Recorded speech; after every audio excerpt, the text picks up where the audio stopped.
নমস্কার, সকলকে স্বাগত জানাই আজকের আধ্যাত্মিক আলোচনায়। আশা করি আপনারা প্রত্যেকে সুস্থ আছেন এবং ভালো আছেন।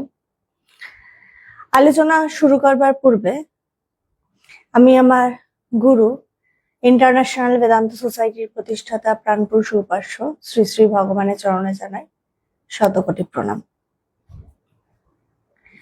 আমরা গত সপ্তাহ থেকে আলোচনা করছি নারদীয় ভক্তি সূত্র থেকে, নারদীয় ভক্তি সূত্র যে গ্রন্থটি আছে সেখান থেকে। আজকেও আমরা আগের দিন আমরা ভূমিকা থেকে পাঠ করেছিলাম। এরপর আমরা পরবর্তী পর্বে যাব। আজকে যে প্রসঙ্গ থেকে আলোচনা হবে সেটির প্রসঙ্গটির নাম হচ্ছে নারদ। আজকে আমরা নারদের সম্বন্ধে কিছু শুনবো।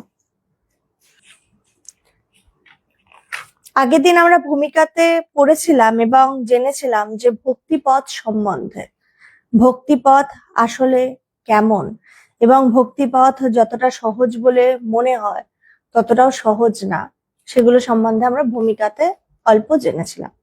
আজকে নারদের জায়গাটি থেকে পড়ব। ভক্তি সূত্রের প্রণেতা নারদ, কিন্তু নারদ কে ছিলেন বলা বড় কঠিন।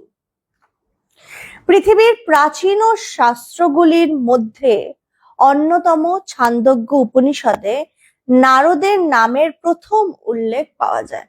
যে আমরা জানি আমাদের যে উপনিষদগুলো রয়েছে, অনেকগুলো উপনিষদ রয়েছে, তার মধ্যে আমরা ছান্দোগ্য উপনিষদের কথাও জানি। বলছে ছান্দোগ্য উপনিষদে আমরা নারদের কথা শুনতে পারি বা জানতে পারি।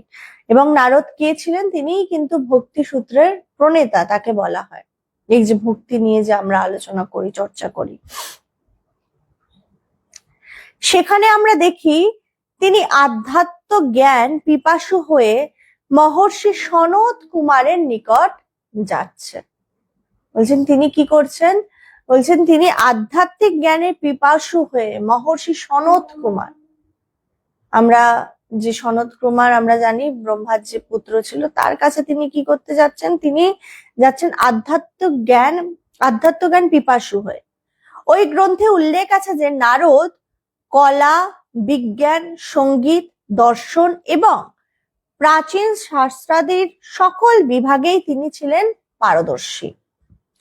তিনি সনত কুমারকে বললেন, আমি শান্তি পাচ্ছি না, আমি সব পড়েছি কিন্তু আত্মাকে জানি না। দেখুন আমরা কি সুন্দর পাচ্ছি।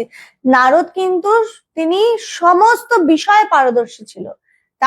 তার কলা জ্ঞান ছিল, তার বিজ্ঞানের জ্ঞান ছিল, তার সঙ্গীতের জ্ঞান ছিল, তার দর্শনের জ্ঞান ছিল, তার প্রাচীন শাস্ত্রাদির জ্ঞান ছিল, সমস্ত জ্ঞান ছিল। তিনি মানে হেন কোনো বিদ্যা তার জানা ছিল না যে তিনি জানেন না। তিনি সমস্ত বিদ্যা তিনি জানতেন। তারপরেও তার একটাই অভাব ছিল, সেটা কিসের অভাব? না, শান্তি। তিনি সবকিছু জেনেও এবং সবকিছু উপলব্ধি করেও তিনি শান্তি কিছুতে পাচ্ছিলেন না, শান্তির খোঁজ, শান্তিটা তিনি কখনো খুঁজে পাচ্ছিলেন না। এই শান্তির খোঁজ বা শান্তি কি জিনিস, সেটার জন্য তিনি কার কাছে পৌঁছালেন? না, সনত কুমারের কাছে। আমি সব পড়েছি কিন্তু আত্মাকে জানি না। নারদ বুঝতে পারছেন যে আমি সব পড়েছি, আমার সমস্ত জ্ঞান আছে, আমি কি জানি না, না সেটা হচ্ছে আত্মা কি, আত্মা কে, আত্মা কোথায় থাকে, যে আত্মা সম্বন্ধে আমি জানি না। আমি আপনার মতো মহান আচার্যদের কাছে শুনেছি যে যে আত্মাকে জানে সেই কেবল দুঃখকে অতিক্রম করতে পারে। নারদ বলছেন নারদ কি বলছেন? বলছে আমি আপনাদের মতো এরকম মহর্ষিদের কাছে শুনেছি যে জীবনে যদি সমস্ত দুঃখের পারে যেতে হয়, যদি আমাকে শান্তি পেতে হয়, যেটা আসল শান্তি, পরমানন্দ, সেটার জন্য কি করতে হবে? সেই দুঃখকে অতিক্রম করবার জন্য আত্মাকে জানতে হবে। আত্মাকে না জানলে সে তুমি জাগতিক ভাবে অনেক জ্ঞানী হও, জাগতিক ভাবে অনেক জ্ঞান তোমার হয়তো থাকতে পারে, অনেক বিদ্যা থাকতে পারে, কিন্তু তোমার কাছে শান্তি থাকবে না, ততক্ষণ থাকবে না যতক্ষণ তুমি আত্মাকে না জানবে। আত্মাকে অর্থাৎ তোমার ভেতরে যে রয়েছে যে চৈতন্য, আত্মাকে অর্থাৎ যিনি সর্বভূতে রয়েছে, সেই এক, তাকে না জানলে তুমি শান্তি কিছুতেই পাবে না।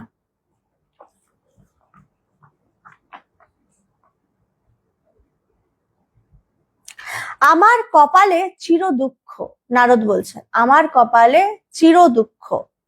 এই দুঃখ থেকে নিষ্কৃতি পাবার জন্য আমাকে দয়া করে সাহায্য করুন।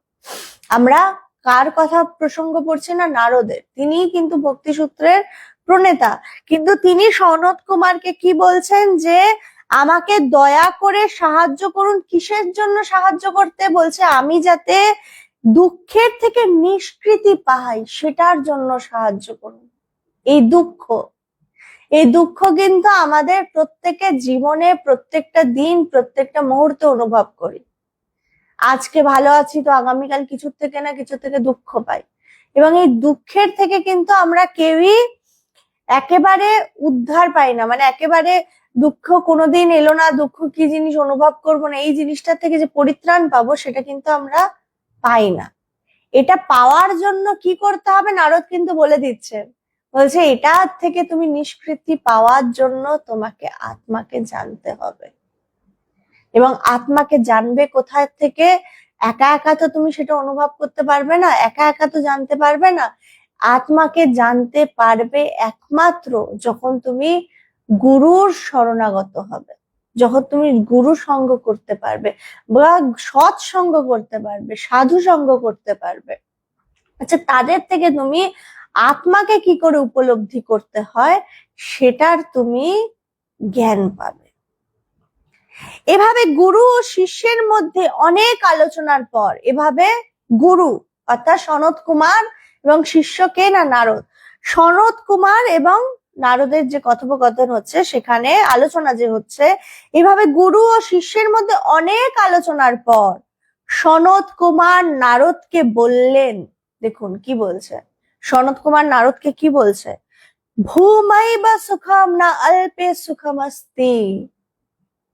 খুব সুন্দর কথা বলছে, ভূমাতেই সুখ, অল্পেতে সুখ নেই। ভূমা মানে বৃহৎ, আমরা তো বৃহৎ ভাবে চিন্তা করতে পারি না, সবটা দেখতে পারি না। অল্পেতে কিন্তু সুখ নেই। অল্প মানে এই যে সবকিছু যে আমি আমার বলে সবকিছু বেঁধে রাখছি, আমার বাড়ি, আমার গাড়ি, আমার টিভি, আমার মোবাইল, আমি আমি আমি আমি যে আমি চারিদিকে আছে, আমার বলে যে ব্যাপারটা আছে, এটা কিন্তু সীমিত, এটা কিন্তু অল্প। এই আমি যেখানে থাকছে সেখানেই কিন্তু আমার আজকে সুখ আছে। সুখ চিরদিন চিরস্থায়ী হবে না। তাই সুখ পেতে হলে কি হবে? তোমাকে অল্পের থেকে বড় আকারে চিন্তা ভাবনা করতে হবে। বড় আকারে চিন্তা ভাবনা মানে তোমার ভেতরে কে আছে সে আত্মাকে জানতে হবে, এবং সর্বভূতে কে আছে সেটাকে জানতে হবে। বলছে তখনই তুমি সুখের সন্ধান পাবে, তখনই তুমি চির সুখী হবে। এই যে এইটা পড়ছি কেন, এটা থেকে কি হবে? আমরা তো অনেকেই এই যে আধ্যাত্মিক পথে চলছি, কিন্তু চলতে চলতেও আমাদের এই যে ভক্তি পথ, আমরা ভাবি যে ভক্তি মানে শুধুমাত্র কৃষ্ণ নাম করে গেলাম, ভক্তি মানে শুধু জপ করে গেলাম, ভক্তি মানে শুধু পুজো করে গেলাম, তা না। কিন্তু ভক্তি মানে কিন্তু একটা চর্চা, ভক্তি মানে কিন্তু ঈশ্বরের সাথে একটা নিজের সাথে একটা ঈশ্বরের সংযোগ স্থাপন করা, এবং ভক্তি মানে হচ্ছে ঈশ্বরের সাথে একটা অন্যরকম সম্পর্ক তৈরি করা, যে প্রভু তুমিই আছো আর আমি আছি। এইটা হচ্ছে ভক্তি। ভক্তি মানে এটা না জব করতে করতে এই পাশের বাড়িতে যে ঝামেলা হলো সাথে সাথে দৌড়ে গিয়ে শুনতে চলে গেলাম বা জানলায় কান পাতলাম, এটা ভক্তি না। বা ভক্তি মানে এটা না যে পুজো করতে বসলাম সাথে সাথে মনে পড়ে গেল আরে রান্নাঘরে ভাত বসানো আছে, সাথে সাথে দাঁড়া পুজোটা কিছুক্ষণ থামিয়ে তারপরে ভাত করতে আবার চলে গেল, এটা ভক্তি না। ভক্তি মানে এমন ভক্তি যেখানে ঈশ্বরের সাথে আমি এমন ভাবে মিলেমিশে যাব, যেখানে আমার বাইরের জগতে যা কিছু ঘটে যাক না কেন, আমাকে কোনো কিছু আমার কানে প্রবেশ করবে না, আমার ইন্দ্রিয়কে একেবারের জন্য বিচলিত করবে না। বলছে ভক্তি হচ্ছে এটা, ঠিক ঠিক ভক্তি, যেখানে শুধু প্রভু আর আমি থাকবো, যেই সময়টাতে আমি আর অন্য কোনো দিকে কান দেব না, অন্য কোনো কিছু নিয়ে চিন্তা করব না। তার সাথে পুরো একাকার হয়ে যাওয়ার জন্য যে চিন্তা করব, যেই ভাবনা করব, বলছে সেটা হচ্ছে ঠিক ঠিক ভক্তি। যা অসীম তা অমরণ ধর্মী, বলছে যা অসীম তা অমরণ ধর্মী, সসীম বস্তু মরণশীল। যিনি পরমাত্মাকে সেই সীমাহীন সত্তাকে জানেন, তাকে ধ্যান করেন এবং উপলব্ধি করেন, তিনি আত্মাতেই রমণ করেন, আত্মাতেই মিলন সুখ অনুভব করেন এবং আত্মানন্দে মশগুল হয়ে যান, তিনি তখন নিজের ও জগতের প্রভু হন। খুব দামি একটা কথা শুনলাম। কি বলছেন? যে বলছে যে এই যে অসীম তা হচ্ছে অমরণ ধর্মী। বলছে যা মানে অসীম মানে কি? যেটা আত্মা, পরমাত্মা, যেটা অনুভব। বলছে আমরা গীতাতেও পড়ছি না, এই শরীরের জন্ম মৃত্যু আছে, কিন্তু আত্মাকে কোনো এখনো সেই অস্ত্র বেরোয়নি যেটা দিয়ে আত্মাকে কাটা যায়, বা কোনো আগুন নেই যা আত্মাকে নষ্ট করতে, কিচ্ছু না, কিচ্ছু না। শরীরের সবকিছু হবে কিন্তু আত্মার কিন্তু কিছু হবে না। আত্মা এই বৃহৎ সব জায়গাতে রয়েছে, সবকিছুর মধ্যে রয়েছে, কোথায় নেই তিনি। আত্মার সাথে পরমাত্মার যখন মিলন হয়, বলছে তখনই তো তারা জন্ম মৃত্যুর আর ব্যাপার থাকে না। বলছে যা কিছু সসীম, এই যে যা কিছু আছে আমরা নিজের চোখে যতটুকু দৃষ্টিতে যা যা দেখতে পাচ্ছি, বলছে সবকিছু মরণশীল, সব সব আজ আছে কাল নেই। তাতে মনে হচ্ছে যদি আমার সামনে কেউ এসে দাঁড়ালো, বলছে সেও মরে যাবে, এটাই সত্য। আমাকে দেখতে পাচ্ছি আয়নায়, আমারও মৃত্যু হবে। যেটা দেখতে পাচ্ছি না সে আত্মা, সেটার মৃত্যু হবে না। সেটা কিন্তু আমি দেখতে পাচ্ছি না, সেটাকে অনুভব করতে হবে। বলছে এই সেই সীমাহীন সত্তাকে যিনি জানেন এবং তাকে ধ্যান করেন, বলছে যেই আত্মাকে যে একবার বুঝতে পারে বা জানেন, বলছে সেটা ধ্যান করতে হবে। বলছে আমার মধ্যে সে আত্মা রয়েছে, সেটা ধ্যান করতে হবে, অনুভব করার চেষ্টা করতে হবে। বলছি অনুভব করলে কি হবে? তিনি সেই আত্মাতেই তখন রমণ করবে সব সময়। আত্মাতেই মিলন সুখ তখন সে অনুভব করে, তখন আর তার বাইরের থেকে কোনো কিছুর সুখের প্রয়োজন হয় না, তাকে বাইরের কোনো কিছু দুঃখ দিতে পারে না। সে আত্মাতেই তখন সুখ অনুভব করে, তিনি নিজের মধ্যেই নিজে একটা আলাদা আনন্দ অনুভব করে। আত্মানন্দে তখন তিনি মশগুল হয়ে যান, তিনি আত্মানন্দে মশগুল হয়ে যান। এই কেমন আনন্দ? এই এমন এক আনন্দ যেটা যে অনুভব করেছে একমাত্র সেই অনুভব করতে পারে, অন্য কেউ না, অন্য কেউ না। এবং সেই আনন্দ কেমন? বলছে এই আনন্দ এমন আনন্দ যেটা বাক্য দিয়ে বোঝানো যাবে না, এটা কোন রকম কোনো বাক্য দিয়ে বোঝানো যাবে না, এক অদ্ভুত আনন্দ। তিনি তখন নিজের এবং জগতের প্রভু হয়ে যান। বলছে যে সেই পরমাত্মাকে জানতে পারে, যে আত্মাতে রমণ করে, যে সবসময় আত্মানন্দে মশগুল হয়ে থাকে, বলছে সে কি হয়ে যায়? যেটা মহাপুরুষরা, আমরা মহাপুরুষদের সংস্পর্শে যাই, মহাপুরুষদের পুজো করি। বলছে কিরকম, কেন পুজো করি তাদেরকে? বলছে তারা ঈশ্বরকে ডাকতে ডাকতে ঈশ্বরের, তারা নিজেরাই সেই বলা হয় না, ভগবানকে ডাকতে ডাকতে আমরা নিজেরাই ভগবান হয়ে যাই। এটা কি করে হয়? বলছে এটা এইভাবে হয়। এবং তখন তাদেরকে আমরা উচ্চস্থানে বসাই এবং এমন ভেতরে আসে, আমি সেই জায়গায় পৌঁছাতে পারবো না, এটা নয়। আমিও সেই জায়গায় পৌঁছাতে পারি যদি আমি ঠিক ঠিক সাধনা করতে পারি এবং গুরু সঙ্গ করতে পারি। যারা এই সত্যকে জানে না, দেখুন খুব সুন্দরভাবে বলছে, যারা এই সত্যকে জানে না তারা কৃতদাস স্বরূপ হয়ে যায়, তারা কৃতদাস স্বরূপ। যারা এই সত্যকে জানে না, যারা এই আত্মাকে জানে না, যারা এই পরমাত্মার সন্ধান পারে না, তারা কি হয়? তারা কৃতদাস, তারা কৃতদাস স্বরূপ। খুব সুন্দরভাবে আবার বলছে, বলছে ইন্দ্রিয়গণ পবিত্র হলে, অর্থাৎ ইন্দ্রিয় মানে আমাদের যত ইন্দ্রিয় আছে আসক্তি এবং তৃষ্ণা বর্জিত হয়ে ইন্দ্রিয় সমূহ বিষয়ের ভিতর যে বিচরণ, আমাদের যত পঞ্চ ইন্দ্রিয় মানে আমাদের যত জ্ঞানেন্দ্রিয় আছে, যত কর্মেন্দ্রিয় আছে, যা যা আছে যত ইন্দ্রিয়, বলছে ইন্দ্রিয় গণ যখন পবিত্র হয়, পুরো ইন্দ্রিয় গণ মানে আমার যাতে শ্রবণটা যাতে শুদ্ধ হয়, আমার যাতে দৃষ্টিটা যাতে শুদ্ধ হয়, সমস্ত কিছু আমাদের যত ইন্দ্রিয় আছে আমাদের স্পর্শ থেকে শুরু করে, বলছে যখন এই ইন্দ্রিয়গুলো যখন পবিত্র হয়, বলছে তখন কি বলে, ইন্দ্রিয় পবিত্র হলে হৃদয় পবিত্র হয়। বলছে তোমার যে হৃদয় সেটা পবিত্র কিভাবে হবে, ঈশ্বরকে তুমি কি করে অনুভব করবে, বলছে ইন্দ্রিয়কে আগে পবিত্র করতে হবে। আমি কি শুনবো, আমি কি দেখবো, আমি কি ঘ্রাণ গ্রহণ করব, আমি কি রকম খাদ্য গ্রহণ করব থেকে শুরু করে আমি কার সাথে মিশবো, কার সাথে কার ছোঁয়ায় আমি থাকবো, সবকিছু বলছে আমার ইন্দ্রিয় যখন পবিত্র হবে। এই জন্য বলছে সৎসঙ্গে থাকো, সৎ প্রসঙ্গ শোনো। কেন বলছে, বলছে ইন্দ্রিয় যখন পবিত্র হবে তখনই তোমার হৃদয় পবিত্র হবে, হৃদয় হৃদয় পবিত্র হবে। এবং বলছে হৃদয় পবিত্র হলে কি হবে, বলছে হৃদয় পবিত্র হলে নিরন্তর অবিচ্ছিন্ন ভাবে পরমাত্মার স্মরণ এবং মনন হবে। বলছে পরমাত্মা স্মরণ মনন হচ্ছে না, আমি ঈশ্বরকে নিয়ে থাকতে পারছি না, আমার ভেতরটা ভীষণ চঞ্চল। বলছে চঞ্চল কেন, এটার উত্তর কিন্তু পেয়ে গেলাম। তার মানে আমার ইন্দ্রিয় গণ পবিত্র নয়, ইন্দ্রিয় গণ পবিত্র নয় বলে আমার হৃদয়ও পবিত্র নয়, এবং আমার হৃদয় পবিত্র নয় বলে আমার ভেতরে সবসময় তার চিন্তা, তার স্মরণ মনন হচ্ছে না। তার স্মরণ মনন যদি আমার 24 ঘন্টা চলতে থাকে তাহলে বুঝতে হবে আমার হৃদয়টা পবিত্র রয়েছে। তার স্মরণ মনন যদি চলছে না তাহলে বুঝে নিতে হবে আমার ইন্দ্রিয় পবিত্র নয় এবং হৃদয়ও পবিত্র নয়।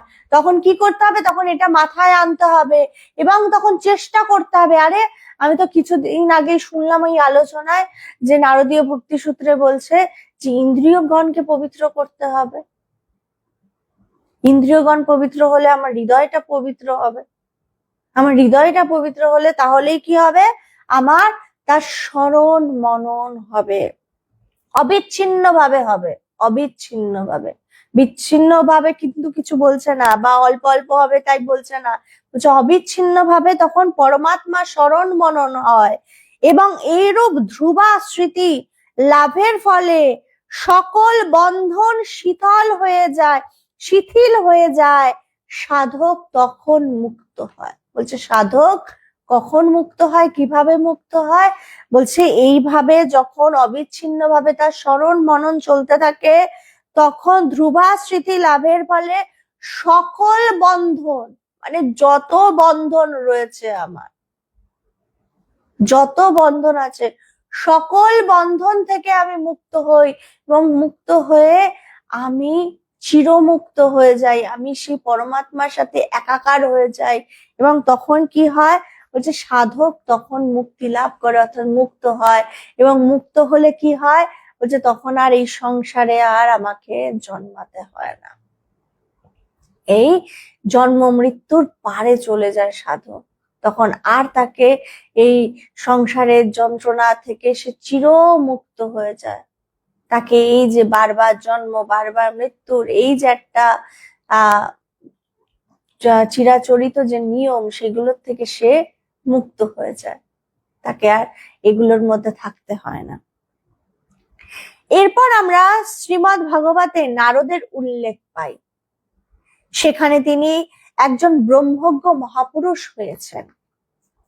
নারদ ব্যাসকে, যিনি বেদের সংকলক ও মহাভারতের রচয়িতা, শ্রীমদ্ ভাগবত রচনা করবার জন্য অনুরোধ করেন।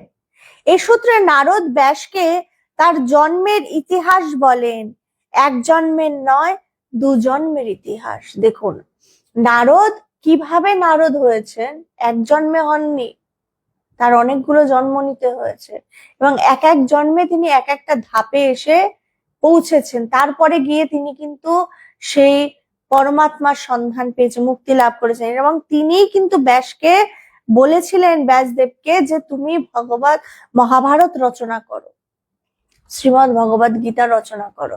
এবং তিনি তারকে অনুরোধ করেছিলেন রচনা করবার জন্য।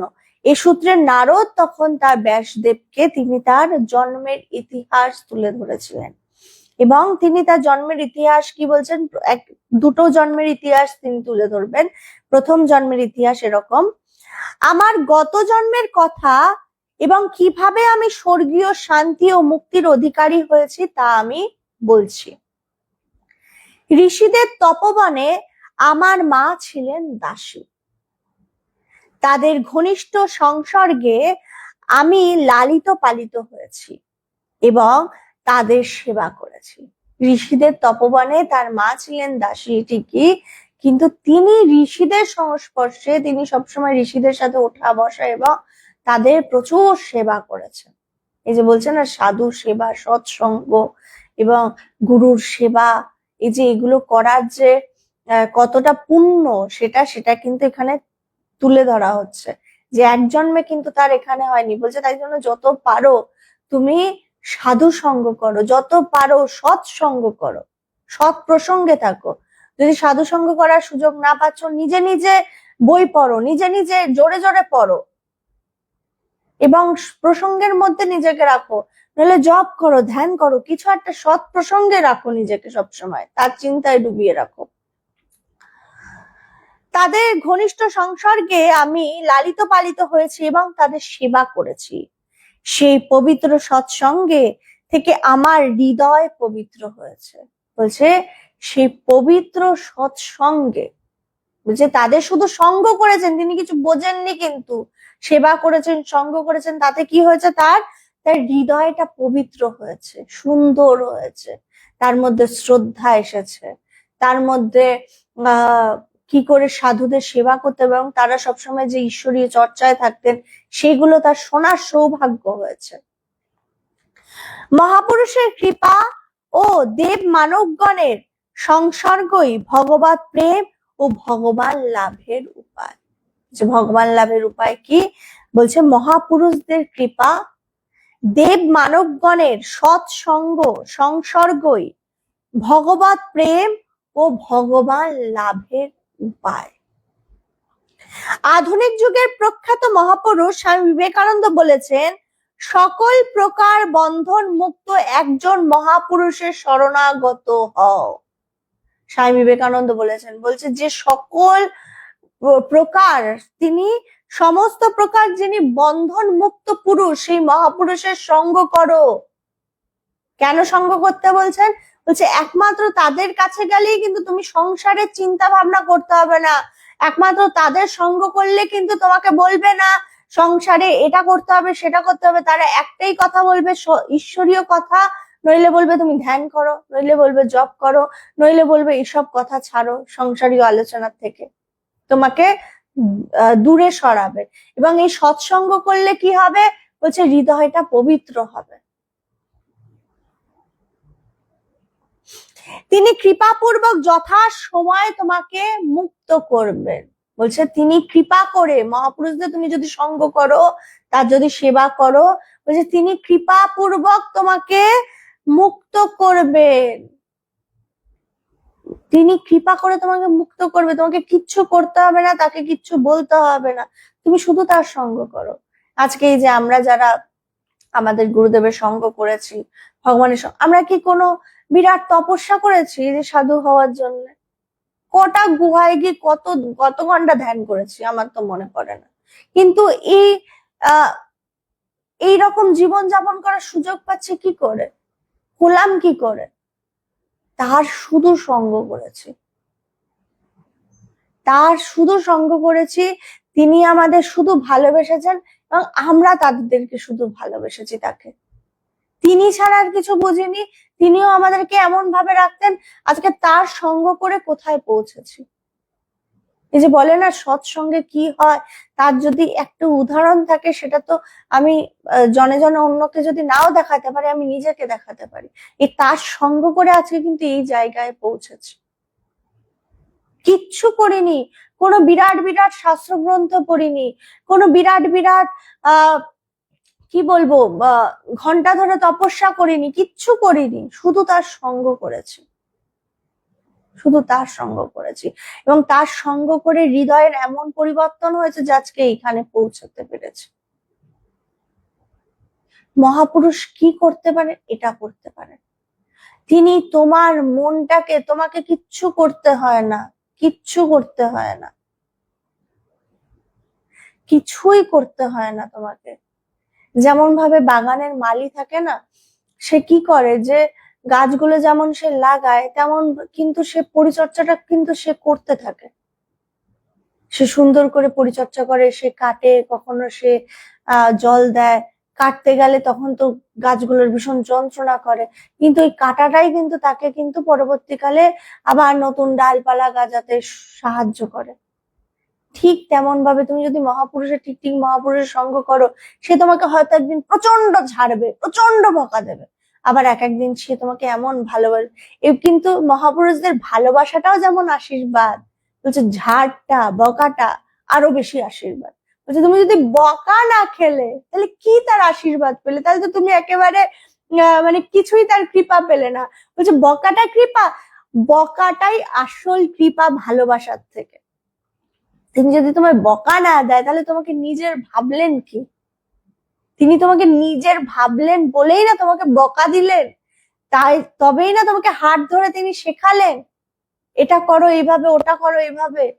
যদি বকা দিচ্ছেন না তাহলে বুঝতে হবে তিনি তোমাকে ওপর ওপর ভালোবাসেন, ওপর ওপর তিনি সাহায্য করছেন। তুমি যখন আসছো ঠিক আছে, বকা খেলে মানে বুঝতে হবে আচ্ছা তিনি তার মানে আমার হাতটা শক্ত করে ধরেছেন, আমার আর কিছু করতে হবে না, আমার আর কিছু করার দরকার নেই, এখন যা করার তিনিই করবেন আমার জন্য। তাই একটা প্রার্থনা আছে না, বলছে প্রার্থনা কি করতে বলছে, ভক্তিতেই প্রার্থনা কি করতে বলছে, বলছে না যে আমি যেন তোমায় সারা জীবন ধরে থাকতে পারি প্রভু, বলছে প্রার্থনা এটা করতে যে প্রভু তুমি আমাকে ধরে থেকো, আমি যেন ধরে থাকি সেটা না, তুমি আমায় ধরে থেকো, আর যেন হৃদয় যেন না হয়, তার উপর বিশ্বাস দৃঢ়তা রাখতে হবে, তুমি আমাকে ধরে রাখবে, আমার তুমি ছাড়া আর কেউ নেই। এই ভক্তি, এই জায়গায় যখন পৌঁছাবো, যত সমস্যা আসুক, যত বিপদ আসুক, বুঝতে হবে এটা তার পরীক্ষা, এটা তিনি পরীক্ষা নিচ্ছেন। এবং তুমি দিনের শেষে দেখবে হঠাৎ করে তোমারও কয়েকটা নতুন ডালপালা গজিয়েছে, এবং তখন মনে হবে আরে আমি এত সুন্দর হলাম কি করে, আমি আধ্যাত্মিক কথা, আধ্যাত্মিক চর্চা বুঝতে পারছি কি করে, আমার ধ্যান হচ্ছে কি করে, আমি জপ করতে পারছি কি করে। বলছে এই বকাটার জন্যে গুরু তোমায় বকা দিয়েছেন, সাধু সঙ্গরা তোমাকে বকা দিয়েছে সৎ প্রসঙ্গে, তাই তুমি আবার সুন্দরভাবে চলতে পারছো।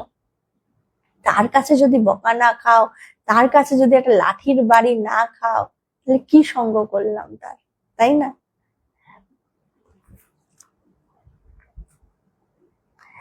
ভগবানের শরণাগত হওয়া আরো ভালো, কিন্তু বড় কঠিন। শতাব্দী কালের মধ্যে হয়তো একজনকে পাওয়া যায় যিনি প্রকৃতই ঐরূপ শরণ নিয়েছেন। যা হোক, সাধক যদি ভগবানের জন্য ঐকাত্মিক ভাবে ব্যাকুল হন তবে তিনি তার গুরুর দেখা পাবেন। ভগবত প্রেমিকদের উপস্থিতিতেই স্থান পবিত্র হয়। ঈশ্বরের সন্তানদের এইরূপই মহিমা। যারা ঈশ্বরের সাযুজ্য লাভ করেছেন তাদের মুখরিষ্ঠিত বাণী শাস্ত্র, বলছে যে সমস্ত মহাপুরুষরা ভগবানের সাযুজ্য লাভ করেছে, কৃপা পেয়েছে, তাদের কাছে থেকেছে, বলছে তাদের কি, তাদের মুখনিসৃত বাণী শাস্ত্র। এইরকম যদি মহাপুরুষের সঙ্গ পাও, এরকম যদি সাধু সঙ্গ পাও, বলছে ত্যাগ না করতে, তাকে ধরে থাকতে, এরকম যদি সাধু পাও যে তোমাকে ঈশ্বরীয় প্রসঙ্গে তোমার মনটাকে ডুবিয়ে রাখতে সাহায্য করছে, তাকে ধরে থাকো। তাকে ধরে থাকলে কি হবে, তুমি সৎ প্রসঙ্গ শুনতে পারবে, এবং তোমাকে কিন্তু এই ঈশ্বরীয় পথে এগিয়ে যেতে সাহায্য করবে। তারা যেখানে অবস্থান করে সেই স্থান আধ্যাত্মিক স্পন্দনে স্পন্দিত হয়। যারা সেই স্থানে আসেন তারাও সেই স্পন্দন অনুভব করেন ও পবিত্র হন। এই যে আমরা যখন কোনো আশ্রমে যাই বা কোনো যেখানে সৎ প্রসঙ্গ হয় সেখানে যাই, সেখানকার গেলেই আমরা কিন্তু একটা ভাইব্রেশন অন্য পাই। সেখানে বসলেই ধ্যান হয়ে যায়, সেখানে বসতে ভালো লাগে, সেখানকার মানুষদের সঙ্গ করতে ভালো লাগে। কেন? কারণ রাত দিন তারা চাক না চাক সেখানে সৎ প্রসঙ্গ হচ্ছে, সেখানে পুজো হচ্ছে, সেখানে আলোচনা হচ্ছে। তাই জন্য সেখানকার ভাইব্রেশনটা একটা অন্যরকম হয়ে যাচ্ছে, সেখানে একটা অন্যরকম স্পন্দন তৈরি হয়ে থাকছে সব সময়। যে স্পন্দনের মধ্যে আমাকে কিছু করতে হচ্ছে না, আমি শুধু সেখানে যাওয়া মাত্রই আমার ধ্যান হচ্ছে। অনেকেই বলে যে ভগবানের, আমাদের আশ্রমে যে ভগবানের ঘরটা আছে, সাজানো আছে, সেখানে একটা ধ্যানের ব্যবস্থা করা রয়েছে, যাতে আমরা সবাই সবাই বলি যে সবাই এসে ধ্যান করো। এবং অনেকে ধ্যান করে এসে। এই ধ্যান যখন করে তারা অনেকেই বলে যে আমরা বাড়িতেও ধ্যান করি, কিন্তু এখানে একটা অনুভব লাভ করছি, এখানে একটা অদ্ভুত নিজের থেকে ধ্যান হয়ে যাচ্ছে, নিজে শান্ত হয়ে যাচ্ছি।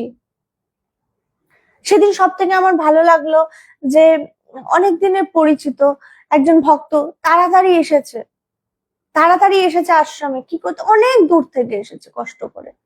সে এসেছে দৌড়ে দৌড়ে, মাতাজি একটা অনুরোধ। আমি ভাবছি কি অনুরোধ?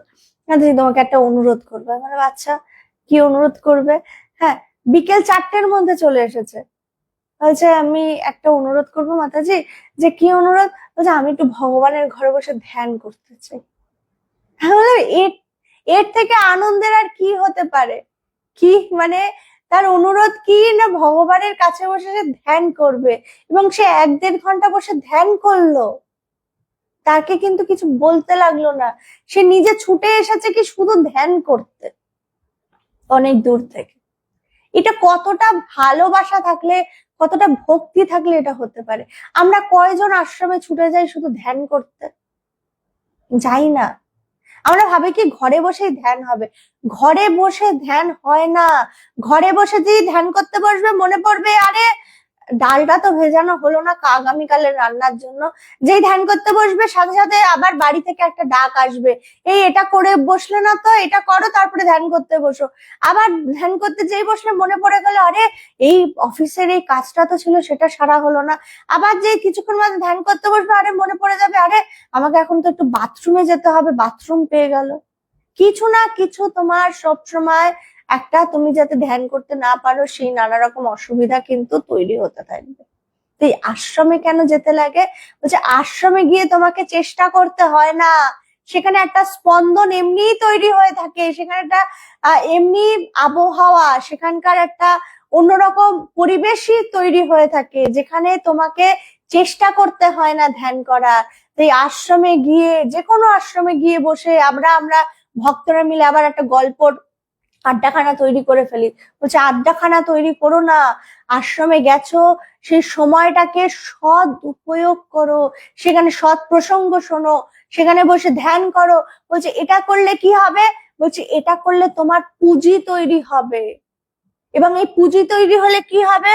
বলছে তুমি যখন কিছুই করতে পারবে না তখন এই পুঁজিটাই তোমাকে কিন্তু নিজের ভেতরটাকে সুন্দর রাখতে, শান্ত রাখতে সাহায্য করবে।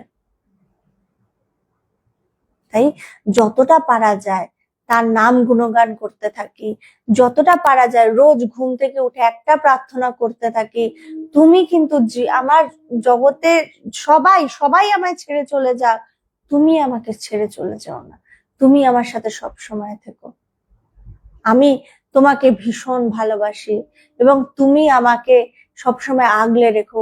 এই প্রার্থনাটা সবসময় করো। আমার যেন, আমার মন থেকে তোমার চিন্তা যেন কখনো সরে না যায় প্রভু। এই প্রার্থনা যত করতে থাকবো তত দেখবো হৃদয় পবিত্র হবে, এবং হৃদয় পবিত্র হলেই কিন্তু তার স্মরণ মনন আমার 24 ঘন্টা ভেতরে হবে। আজকে আলোচনা এখানেই শেষ করছি। প্রত্যেকে সুস্থ থাকো, ভালো থেকো।